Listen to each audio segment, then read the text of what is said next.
السلام عليكم ورحمة الله وبركاته. الحمد لله رب العالمين والصلاة والسلام على سيدنا محمد وآله وصحبه أجمعين. اللهم علمنا ما ينفعنا وانفعنا بما علمتنا وزدنا علما وعملا يا رب العالمين. أما بعد. Good evening and welcome back as we continue with our series on the fruits of faith. That if the topic has been an exploration of the different fruits that we hope to acquire by growing spiritually. As we strengthen our relationship with Allah, we ought to see a change in our lives. Not just a change in what we do, but also a change in how we experience life.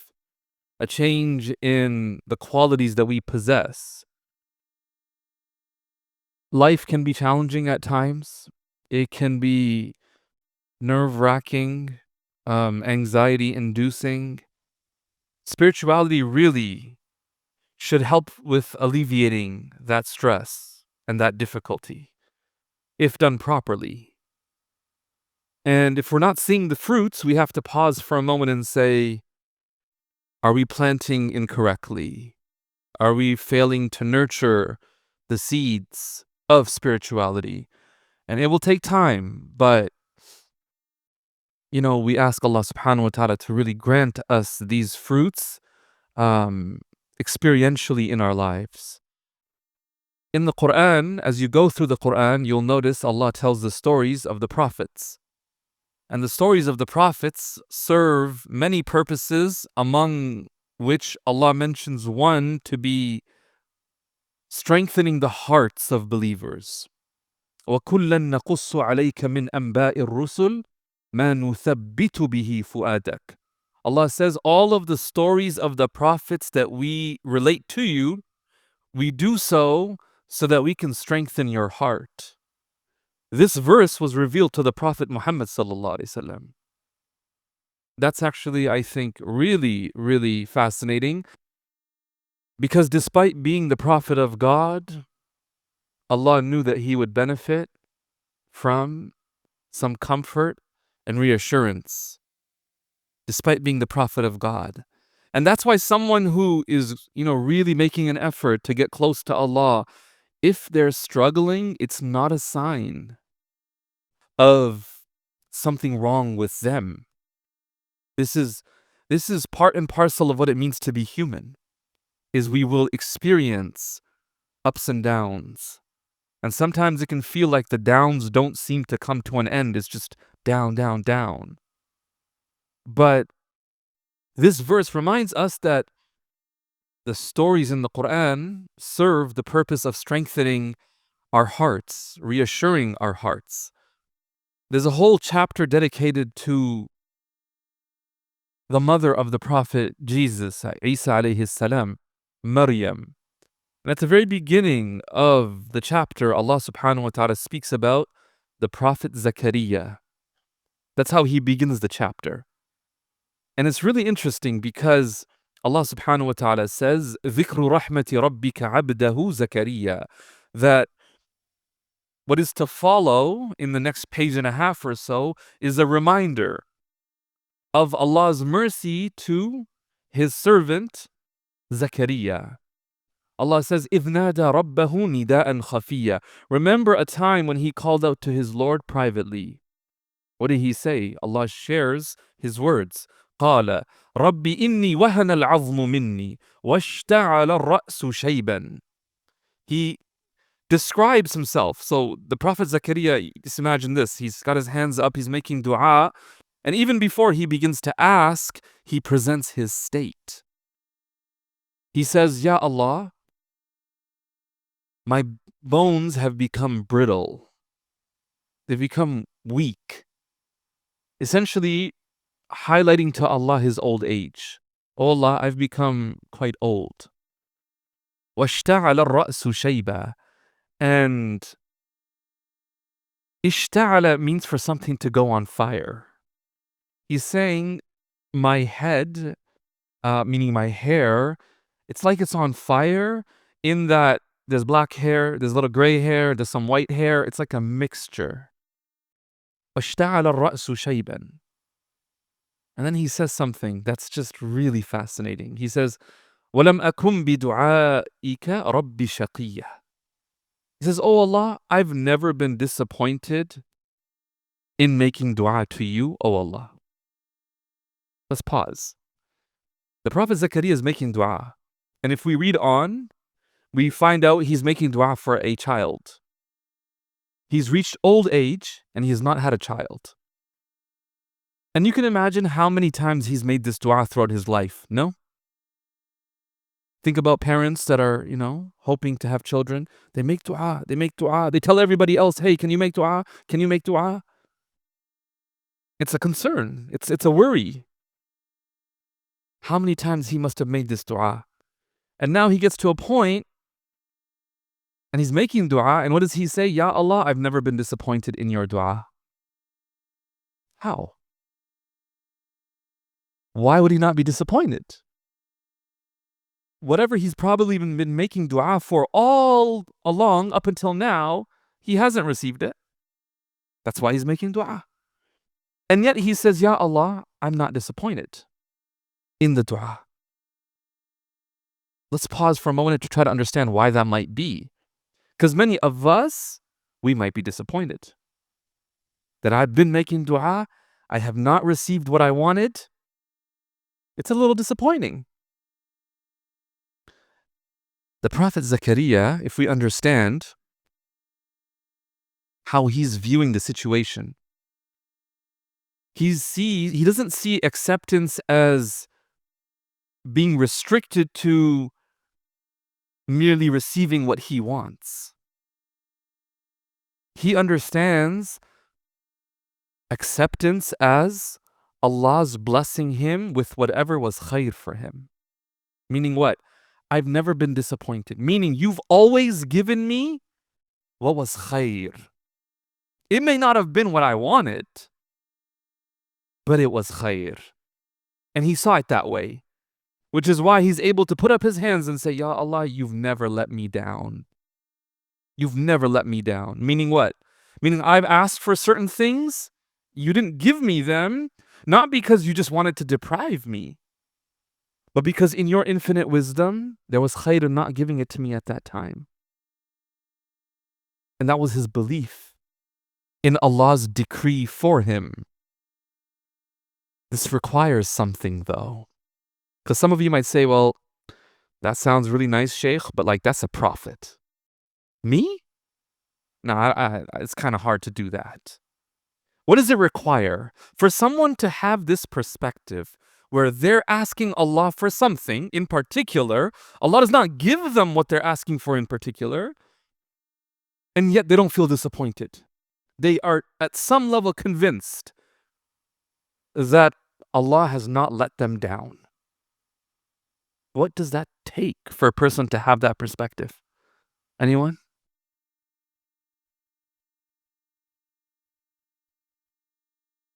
It takes conviction, yaqeen, sure. Yeah.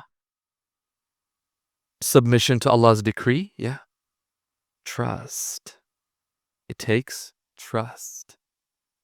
Because you have an idea of what you want and that you think is goodness. And Allah is making a decision of what He knows to be goodness.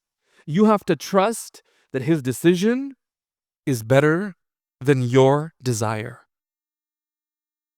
But it takes trust. Now, last week we spoke about reliance and trust. And I want to kind of explore that a little bit more today. Because, we can talk about it, but if we don't really know what we're talking about,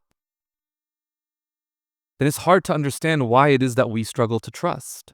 What's missing? I could just tell you, hey, the Quran says you should trust Allah. You say you're a Muslim, you should trust Allah. Go trust Allah. And you might say, well, yeah, I want to, but I don't know why I can't. I don't know what's missing. And that's where, to identify what's missing, you have to know what should be in place, of which you can identify what's missing then from that. So I want to take some definitions here. And I'm speaking about trust now in the most broad sense. Because really, trust is a relational quality. Can I trust someone else?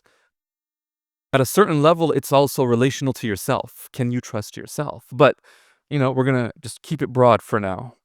One definition I really like, it's the willingness to make oneself vulnerable in situations involving risk based on positive beliefs. This is from researcher Peter Kim. It's the willingness to make oneself vulnerable in situations that involve risk. Why? Based on positive beliefs. I want to give you another definition that adds a wrinkle to it. Charles Feltman, he says, trust is choosing to risk making something you value vulnerable to another person's actions. It's choosing to risk making something that's important to you, something you value, you make it vulnerable to another person's actions. Okay, the commonalities here, let's break them down. You could take three main ingredients from these two definitions. One is that it involves risk. Trust will always involve risk. Two, there needs to be knowledge of whom it is that we are trusting. We must have positive beliefs about them. Number three, we need to have courage to be vulnerable. The courage to be vulnerable, to be susceptible to being hurt, with the hope that we won't be hurt. Okay, let's start with the first. You really demonstrate trust in relation to things that are very important to you. That's the risk that's involved.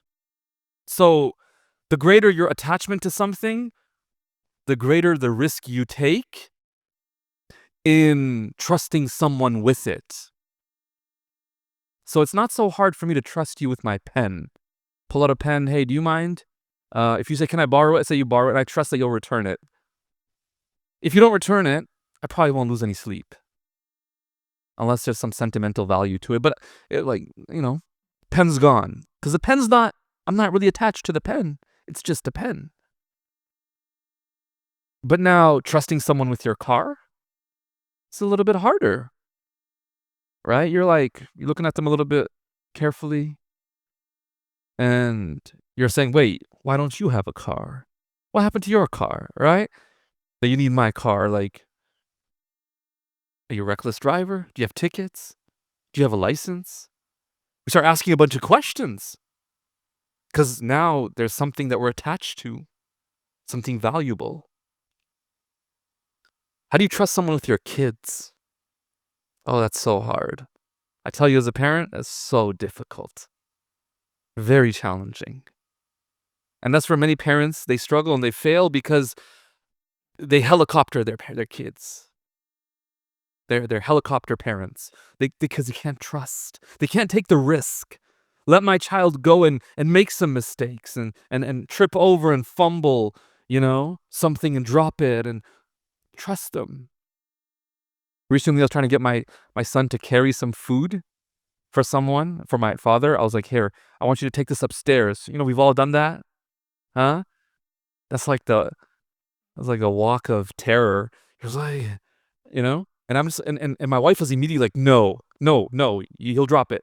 I said, but he has to learn to carry it. Like, I'll carry it with him, but I want him to develop that ability to carry it, especially under pressure, because my dad wanted food, right? And so to spill it would be to go back and, fill up another plate and everything. So I'm kind of like walking with him slowly. And the whole time, wallahi al-azim, I won't lie to you, my heart was up here too.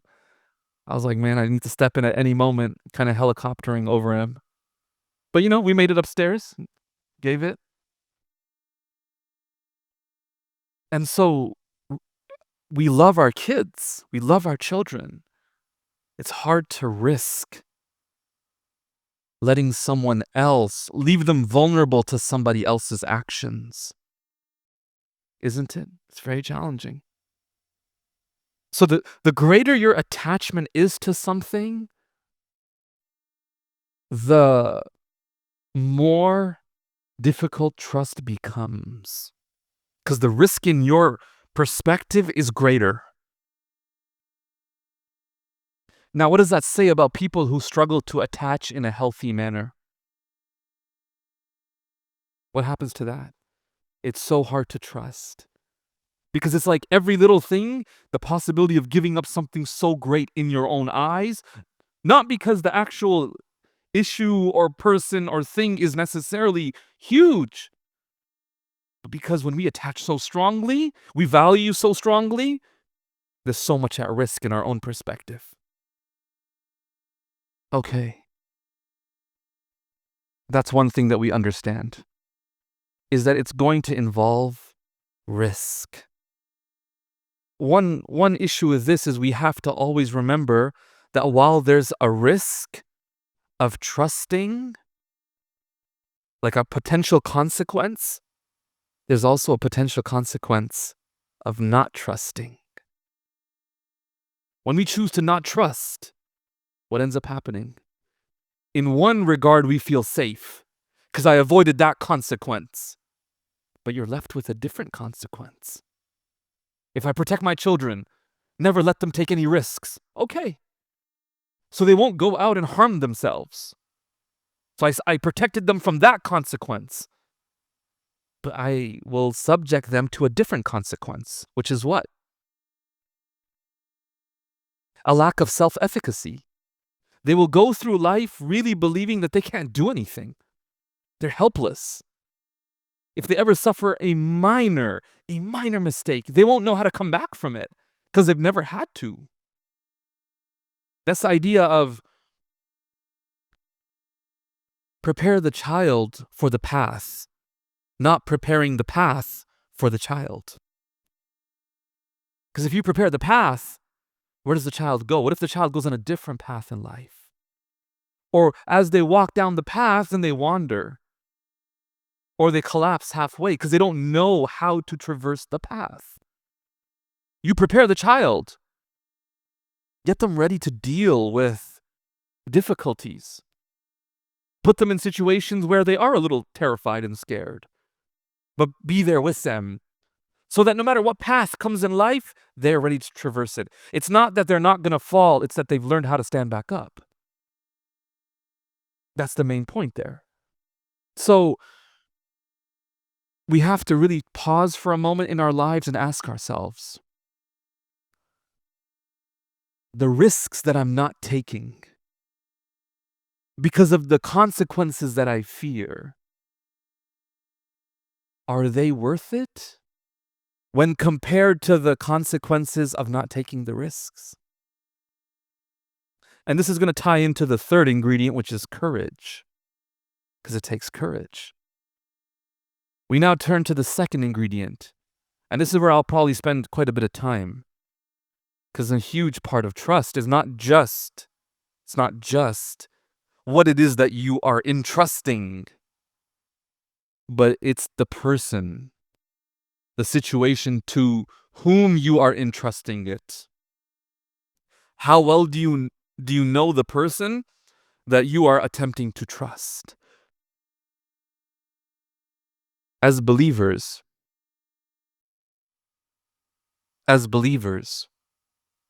if we apply this idea of trust to Allah subhanahu wa ta'ala, you can begin to understand how much your knowledge of Allah impacts your ability to trust. How well you know Him. And here I want to introduce a concept. Some of you may have heard me speak about this, but subhanAllah, like I really believe this concept is critical to us understanding why it is that we might struggle building a deep relationship with Allah. It's the concept of a God image. And by that, I don't obviously mean a physical image. because that's not possible. The Quran tells us, لا تدركه الأبصار وهو يدرك الأبصار. Nothing can perceive God. But by God image, I'm referring to what some, and this is a term some use to refer to the perspective that we hold of God. Who is God to you? How was he introduced to you? And so I'll give you some examples of how people often think about who God is to them. One is the idea of God as like the police. You know, I can't remember the road's name here in Mississauga. It's from the 403 when you take Ford Street, the exit, and you turn right. What's that road? It's like there's always cops sitting on that road every single, like almost every single day. It's crazy. So at this point, I just is upper middle road, right? And you know what I'm talking about? Always cops there, right? Subhanallah. And so on that road, I don't even know if there's a cop going to be there, but I'm sticking to that speed limit, right? Not that I don't stick to it elsewhere, okay, guys? Be friendly, like, oh, really? What's going on here? We're not letting you borrow our car, right? Everyone's like, but that's the idea. As you're driving down, you don't expect the cop to pull you over and say, hey, great job. That's not what they do. If you're getting pulled over, it's to tell you what? You messed up. They're sitting there waiting for you to mess up. Sometimes that's the concept of God that we have. Is this being that's watching over us, waiting for us to just mess up so he can, make our life miserable. And you might say, no one ever explicitly taught me about God like that. No one ever said God's like a police and he does. No, they won't say that. But in the way that we talk about Allah subhanahu wa ta'ala. I recently heard about someone saying to a child, you better sit down or otherwise Allah will send you to Jahannam. It's like when religion begins to be used as a control mechanism by guilt tripping them, making them feel guilty. You better do this, otherwise this is the punishment. You better do this, otherwise this is the punishment. When that's constantly the approach to introducing who Allah is, naturally the child develops this image of Allah, this idea, this concept that God is like a policeman, just waiting to catch me, make any mistake. And then suddenly you listen to a lecture and the speaker is saying, you need to love God. Excuse me? I'm going to love someone who's just waiting to get me? If we apply that to the police, right? People are like, we want to defund the police. That's what people say. How are you going to love a being who's just waiting to catch you? It's very hard. And it's a common question. How can I love someone like that? And I agree with you.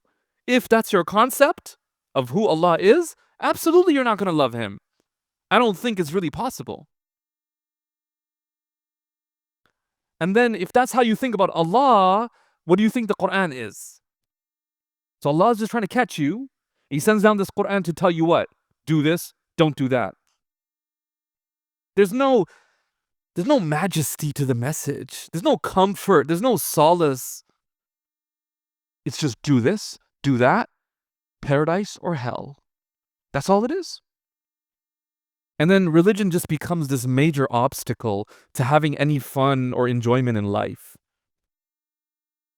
Because it's almost like I'm just going to have to try to tiptoe my way through life in a way that I don't incur the wrath of God and maybe I, escape out the other end of life safe from his punishment.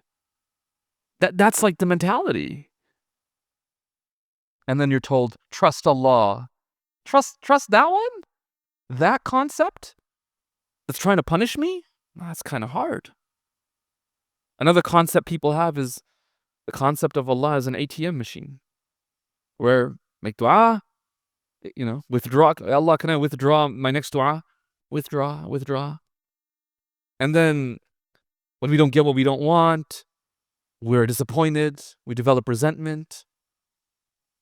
And I think I have doubts about Allah. Really?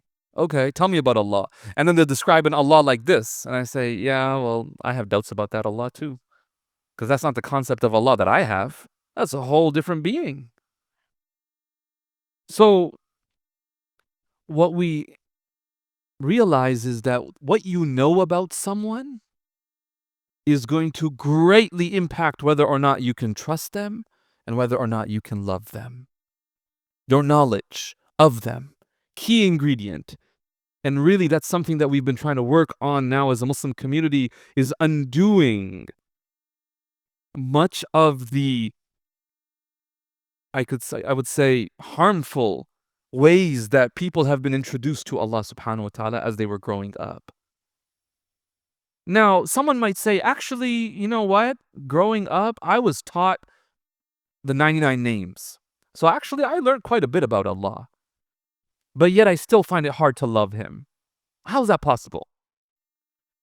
And this is where we have to step back and understand, when a child is learning about a concept, there's a difference between the content they're learning and the way that the content is taught. Because if the two clash, then the child's confused as to what to take away from the message. And so I'll give you an example. Imagine there's a teacher who's teaching their students that, Allah is someone who loves you, and He's compassionate, merciful. This is our religion. Our religion teaches us to do all these things, to be compassionate and merciful. And the child's listening to all this and going, this is beautiful. I love this. This is amazing. Ours is a religion of justice. Child's like, beautiful. That's the cognitive element. The child has understood what the religion cognitively teaches. The second question, though, is, what is the child's experience with people of religion, especially their teacher? If their teacher is teaching them about mercy and compassion and love in the harshest and strictest way, then the child walks away confused. Wait, I could swear my teacher just told me religion's about love, mercy, compassion, and yet my teacher is so unhinged, constantly yelling at me, constantly punishing me. Any little mistake throws like a tantrum. So they'll be like, I know cognitively that my religion's about all these beautiful things. I don't feel it. Because they've not experienced it. Their affective association of the religion is negative. Cognitively, it all makes sense. Yes, I know Allah starts the Quran, Bismillahir Rahmanir Rahim, in the name of Allah. The very first beginning of the Quran. First verse, in the name of Allah, the most compassionate, the most merciful. Yes, I know.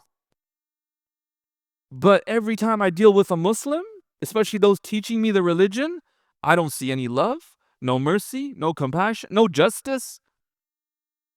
If I try to call out their mistake, they just get really, really offended. Where's the justice? It's not fair. Their affective relationship with religion becomes extremely negative. And so, what really, subhanAllah, on the other hand, you might have someone who never, memorized Quran. They didn't learn all this stuff about religion. But maybe they were taught some basic things. But the people teaching them religion showed genuine care and showed genuine concern for their well-being. Such students often walk away at least with a strong, positive, affective relationship with the religion. Does that make sense? Now, of course, you have to develop the cognitive aspect too. You have to teach them about the religion in more detail for sure. I actually find that part to be easier. It's the affective part that's so challenging. Because once this child has experienced a lot of negative experiences from people teaching them and meant to represent the religion, it's almost like this form of trauma. It's like a spiritual trauma. They're growing up and it's just so hard. Someone will tell them, hey, come to the masjid. They'll come, they'll listen. And they'll be like, yeah, this is all beautiful. Like conceptually, I get what you're saying. And I would love this religion. But like, maybe you're the one talking and you're saying all these beautiful things. Who knows how mean you are? Who knows if you were to teach me in a class how rude you'd be towards me? And so then you just can't really take it seriously. Affectively, you can't connect. Does this make sense? So when we say getting to know Allah, I don't just mean, do you know all the teachings, outward teachings? Have you experienced love, compassion, mercy from people that represent religion in your eyes? That's why the way parents teach about the religion is so, so important. And some of you might say, well, we're not parents, so like that's nice to know. No, but you can reflect on how you were taught about religion and how that shaped and continues to inform and influence your attitude towards religion. And whether or not you feel you can trust Allah. See, for a long time, as a child grows up, there is an enmeshment, you could say, between their concept of Allah and their concept of their parents.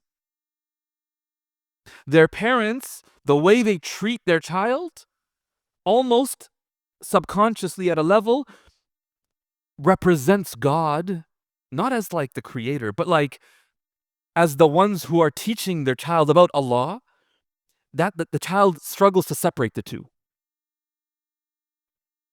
Because in their eyes, their parents know Allah. I mean, you know, when you're really young, you think your parents know everything. Like the one day you find out that your parents don't know the answer to something, you're like, what do you mean? You're lying. Like, you're lying. You know, tell me. They're like, I don't know the answer. I don't know what 167 times 344 is. I don't know. No, like you're my parents. Like you know everything. And then eventually they realize, oh, they don't know everything. But I have seen people continue to think about Allah in a way that's clearly been dictated to them from their parents. Well, what do you do about that? For many people, healing begins when they separate the two. And they begin to realize, you know, the version of Allah that my parents taught me about and the way they interacted with me, maybe that's only part of the whole picture. And maybe that was just their interpretation. What if I were to open up the Quran and read how Allah introduces himself to me? Would you rather not introduce yourself, or would you rather some random person introduce you? I think we'd all say, if I have some random person introducing me, they probably won't do me justice. No matter what they say, I'll say, yeah, that's a little accurate, but that's not exactly who I am. And yet here we are, ready to completely wage war with this concept of God that it's not even Allah himself introducing himself to us. And so I think for a lot of us, when it comes to the ability to trust Allah and our knowledge of him, we kind of have to do some unlearning coupled with some relearning of who Allah is from his own book. I was talking to somebody recently and they were just telling me about the concept of a religion they had growing up. And they said, I just didn't see much value in it. I didn't see much value in it. It was just a bunch of extra tasks. Religion, the way it was taught to them, they said, growing up, it was, I had all these things to do in life, school and homework and chores. And then on top of that, I just had 5 extra things to do called prayers. That was what religion was. 5 extra tasks on your list of things to do on a daily basis. You're supposed to love that? You're supposed to love doing 5 extra things? If that's all that's presented, I'm not surprised when that child gets to a certain age and goes, I'm done with this. Who wants to just do 5 extra random arbitrary things daily? Like I don't already have so much to do. And they said afterwards they reconnected with the religion. What was the way they did it? By reading the Quran. They said, I read the Quran and I was just taken aback by what I read. It's not what I expected. I expected open the Quran, pray Dhuhr, pray Asr, right? Like I expected that. And Allah is talking about His mercy. And He's talking about how He provides for His servants, all the good that He's done to them, all these different descriptions. And He's like, man, this is so different than what I was introduced to. So that's going to be really critical for us when it comes to understanding who Allah is and being able to trust Him. One thing about our religion is even literally the word Islam. It translates to submission, to submit. What does it mean to submit? It means to be willing to do something for someone else merely because they said so. Now, how could you ever do that if you don't trust the being? If I just told you, in October, don't leave home. How many questions just popped in your head just now? Like, excuse me? October? Don't leave home? Like, why? Why would I ever do that? Why should I trust you? What do you know about anything with regards to leaving home and the danger and the safety of it in October? Submission would be that you just say, okay, you said so, I'll do it. That's submission. You're not going to do that. It's not going to make any sense to you. You're going to sit there going, why? And for many of us, that's religion. Wake up early in the morning. You have work that day, but yeah, wake up early and stand up, go wash your face, go wash your limbs, stand up, say these Arabic words, put your head on the ground, and then go back to bed. Why would I do that? That concept of religion, why would anyone submit to that?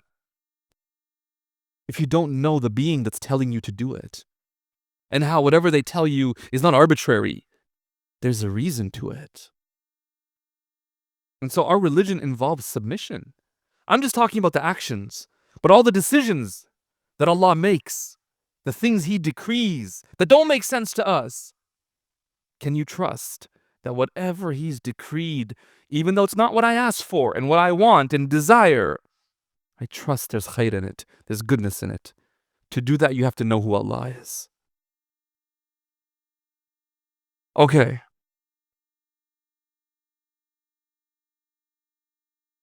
This brings us to number 3 now. The courage to be vulnerable. And this is really interesting because courage and trust have this type of, unique relationship where each influences the other. Courage inspires trust, but trust also inspires courage. I'll give you an example here. A person who has a parachute on, and they're about to jump off a plane. Where do they get the courage to do so? Where do they get the courage to do so? From their trust in the parachute on their back. Does that make sense?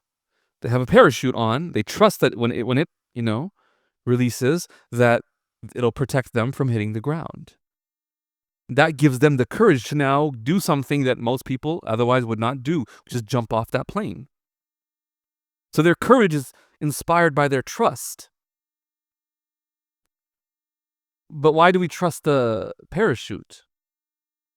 It's because we know the capability and the strength of a parachute. We're aware of what it can do, our knowledge of it. And so we need trust in order to be vulnerable. But then we need to be vulnerable in order to build trust. This is a huge challenge for many of us in life, is courage. The courage to risk. And again, when we're attached to something very, very strongly and tightly, it's hard to take the courage to let them go. And in life, that's part of what trust is, just acknowledging the reality that we don't control outcomes. And squeezing and holding onto it tighter does not guarantee any outcomes. Does not guarantee any outcomes. Allah tells us this in the Quran repeatedly through different stories. The Prophet Nuh, the Prophet Noah, his son was not a believer. Son. The Prophet Muhammad ﷺ's uncle did not accept. Did he control the outcome? No. Did the Prophet Noah, did he control the outcome, result of his own child? No. That's a humbling reminder to parents that, hey, if your child ends up being successful, it's not all you. Because you are not a better parent than the Prophet Nuh. You're not a better parent than the Prophet Nuh. And yet look at the outcome of his son. And if your son is misguided, it doesn't mean you're a complete failure either. Because the Prophet Nuh's child did not accept, and yet the Prophet Nuh is in no way at all a failure. He is a prophet of God. Alayhi salatu wassalam.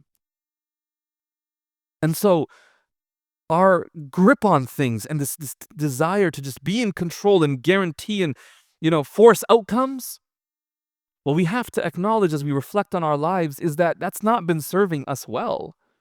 We've probably been gripping and holding on to things, just really wishing that things would turn out a certain way, and they haven't been.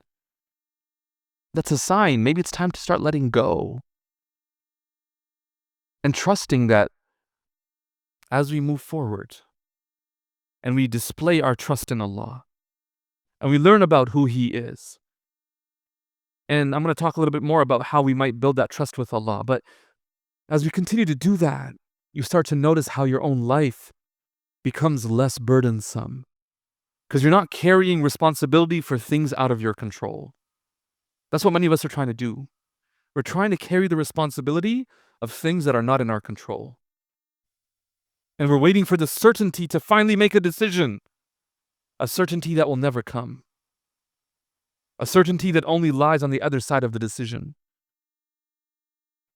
So, it takes courage. The courage to know that should things fall apart, I can still get back up. That's where you have to understand how powerful and how much ability you have in your life. Let's say you take a big step forward. What if things were to fall apart as they currently, would be? Like if you were to take the step, what if that were to fall apart? You don't take the step because you're certain that it won't fall apart. You take the step believing that should it fall apart, you can get back up. And I've mentioned this before. A bird doesn't rest on a branch believing that the branch won't break, but rather believing in its own ability to fly away should the branch break. That's trust. That is what trust is if I fall down, I know that I can get up with the help of Allah. Yeah, by myself, probably not. With the help of Allah, I can absolutely move forward. And it's incredible how people do this and continue to do this in our lives, and how we've been doing it. In so many instances, we've been doing it, but we sell ourselves short. We say, no, that was a fluke. I was only able to get over that because so-and-so came through. Oh, it's just no. I'm going to talk about this, inshallah. But I want to share with you something that's really, I think, it's very neat. It's another breakdown of the different elements of trust. And I think it's a little bit more comprehensive and a little bit more detailed. And this probably would apply a little bit more to human relationships. But I think it's still equally important when it comes to your relationship with your parents, your spouse, your children, because all of that also impacts your relationship with Allah. There's an acronym, BRAVING. The acronym BRAVING, with each letter representing one ingredient to trust. The first is boundaries. See, when you want to trust someone, you want to have boundaries that they respect. And you also want to believe that they have boundaries that they will stand and adhere to in order to trust. Meaning what? Let's say you tell someone, hey, I don't accept XYZ. That's something I don't tolerate. And they totally ignore that. You don't trust them. You don't feel safe after that. You're like, man, I told you not to do that. You literally just did that. You disregarded what I told you. I'm not cool with that. And now you can't trust. Or they tell you, hey, I never do this. Me? That's off limits for me. I would never do that. Then you see them do it. You're like, you don't stick to your word. You said that you wouldn't cross that boundary. I literally saw you do that. How am I supposed to trust you now? Boundaries are one ingredient to trust. The R is reliability. Where you say what you mean and you mean what you say, and you do this over and over again. You do this over and over again. See, reliability is not doing something once. It's over and over and over and over again. And that's why trust takes time. Trust takes time. The repeated behaviors that someone shows you enables you to then trust. Number 3 is accountability. To trust someone, you have to know that if they make a mistake, you can hold them accountable. You have to know that. If I'm to trust you, I need to feel safe enough that when you do something wrong, I can call you out. Because if I can't call you out, you're just going to constantly dominate the dynamic. And we just won't be able to function. It's going to be lopsided. You'll hold me accountable, but I can't hold you accountable. Then this is a really fascinating point, the V. The V stands for the vault. This is the idea that not only do you want this person you're trusting to keep what you share with them confidential, but you also don't want them to be sharing other people's confidential stuff with you. So imagine you had someone in your life who constantly comes to you and shares confidential stuff about other people. While it may be really, really, really juicy gossip that you are totally down to listen to, but a part of you will struggle to trust that person. Because what? If this is what you're sharing with me about someone else, what are you sharing with someone else about me? That's also confidential. The individual needs to be a vault. What I share is confidential. What other people share is also confidential. They're not carrying these stories and this information from person to person. In Arabic, there's a term for this. It's namima. Namimatun. And the Prophet ﷺ, he said, La yadkhulul jannata nammam. A person who's constantly doing that, and we really need to work on this if we want to trust as a society and as a community. Not that you hear some news that maybe you shouldn't have heard or someone shared with you and you call up a friend, hey, pull up a chair, right? Like just grab a hot cup of chocolate. I got some tea for you. Do you understand? That's not a healthy thing to do. And that puts trust in relationships at risk. The I stands for integrity. Integrity meaning what? The willingness to choose courage over comfort. To choose what's right over what's fun and convenient. Having clear values and living by them. When you see someone do that, you can trust them. That's one ingredient. Non-judgment is the N. It's that if I need to ask you for help, I trust you when I know that I can ask you and you will not shame me. That you'll not be like, really? You say, bro, I'm not asking you ever again. The way you just looked at me, right? The face you made, the gasp, right? Like all of that. Like, how am I supposed to ever tell you anything ever again? And the last is generosity. I trust someone when I go to them and I share with them something and they're not going to spin it in the worst way. They're going to be generous in their interpretation. So, you tell them, hey, this is what happened. Look, I know it sounds messed up, but it's not what you think it is. And they're like, okay, whatever you say. You're like, dude, you're not even being generous in your interpretation. You're just assuming the worst. I came to you to share this, to get some advice. Here you are completely reading into the situation. That's not fair. You don't trust them after that. You don't share anything with them after that. Braving, because you're braving connection. All right? The last thing I'll mention here tonight, which is connected to how an individual displays courage. We often think about trust as this big thing, to trust someone. This huge, trait that I must display, trust. But what's interesting from the research is that trust between us and any human, and also between us and Allah subhanahu wa ta'ala, it's earned in the smallest of moments. It's not earned just through heroic deeds, but it's through the little gestures of care, of sincerity, of concern that we show for one another. It takes a long time, because anyone can be nice one day. Anyone can show they care one day, but can someone repeatedly be there for you? That's what Allah wants us to do in our relationship with Him, is to note all the times and moments He's been there for us. Our mistake in a good friendship is what? Someone is good to us for 5 years, repeatedly always being there for us, and one time something comes up and they're not there for us when we believe they should have been, and they might have even had an excuse, and we just like, no, I can't trust you. I can't. Well, that's not fair. This person spent 5 years building up their trust. In just this one moment where you misinterpreted it, you're going to throw it all away? That's not fair. But many of us are like that with Allah. The Allah who brought us this far, who provided for us and who provides for us on a daily basis.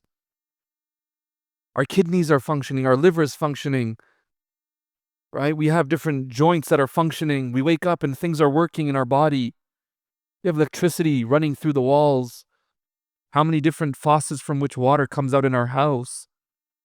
Okay, you're not living a luxurious life, fine. It doesn't change the fact that over and over again, Allah was there for you in so many ways. That's what gratitude does for you. Gratitude helps you acknowledge the realities. It's not like favors. It's like, these are just realities of what Allah has done for me. And when I lose sight of all those favors, all those blessings, then of course, all I'm going to notice is the one thing He didn't give me. I've done this before with us. But the question, what if Allah only gave you what you asked for? What would you have? You wouldn't have any saliva. You wouldn't have eyelids. Right? You wouldn't have eyelids. You wouldn't have so many things if Allah only gave us what we asked for. And yet, He gives us without us asking, without us being thankful for them. When's the last time you said, Ya Allah, eyelids? Alhamdulillah. But no, think about if it didn't work. What about sweat glands? You ever heard that in like a dua? Eloquent dua? SubhanAllah. Right? Like that's a blessing. That's a blessing. The ability to see the sun. A friend of mine recently, he spent over a month in the hospital. Over a month. Young man, by the way, about 19 years old. Crohn's disease, autoimmune disease. Suddenly, he just could not, subhanAllah. And I remember talking to him, I said, hey, like, what is it that you miss most about life? He said, man, I just miss going outside. He said, I'm just stuck here. I can't go. I'm in my room. He's like, I just wish I could go outside. I'm looking forward to like stepping out, that fresh air. And every day we get to just walk out and pause and take a deep breath. No, I'm serious. When you can notice all the smaller moments that we take for granted, you can begin to realize, wait, Allah has been there for me. Absolutely, He's deserving of my trust. Allahu awadaka al-jameel. فَقِسْ عَلَى مَا مَضَى. Up until now, Allah has gotten you so accustomed to the most beautiful of interactions. And so it's very safe to assume that the future will be something similar to the past. The future will be something similar to the past. And if you want to study this from the Quran, study Surah Taha. In the first few pages of Surah Taha, when the Prophet Musa, peace be upon him, has this moment of fear of like, Ya Allah, you want me to go to Fir'aun? Like, no, I don't know if I could do that. And Allah reminds him of all the occasions when He showed up for him. Oh Musa, today you don't want to go to Fir'aun? You're scared? You don't trust me to support you in this? Oh Musa, who saved you when the police were coming out to catch you and kill you as a baby? Who saved you then? Who inspired your mother and gave her the courage to put you in a basket and put you in the river? And then who saved you when your basket ended up at the palace of Fir'aun? Who brought you up in Fir'aun's palace itself? Who did all that for you, O Musa? The same Allah who will save you moving forward is the Allah who saved you up until now. Learn to trust in the smaller moments, and it will make it easier for you to trust in the larger moments. May Allah Ta'ala grant us tawfiq to not be oblivious and heedless to Allah's being there for us. May He not make us blind to the ways in which Allah has repeatedly been there for us in our lives. May He allow us to notice those blessings that go invisible to us. May He grant us the ability to develop the courage to trust, the knowledge to know the one whom we trust. May He grant us the willingness, and may He grant us the detachment from those things with which we must trust. Ameen ya Rabbal Alameen. وصلى الله وسلم وبارك على سيدنا محمد وآله وصحبه أجمعين والحمد لله رب العالمين.